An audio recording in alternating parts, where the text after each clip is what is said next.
নমস্কার বন্ধুরা, আমরা প্রত্যেকেই সবসময় এই শিক্ষা পেয়ে থাকি নানা আঁকা বাঁকা আর ব্যর্থতা নিয়ে জীবনের গতি বড়ই বিচিত্র।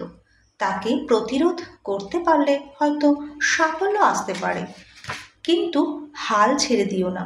কারণ যদিও শান্তিকে অনেক স্লোথ গতিসম্পন্ন মনে হয়, কিন্তু আর একবার চেষ্টা করলেই হয়তো সফল হতে পারবে। একজন ভীরু ও কাপুরুষের কাছে তার লক্ষ্য অতি নিকটেই আছে, তার মানে এই নয় যে অনেক দূর।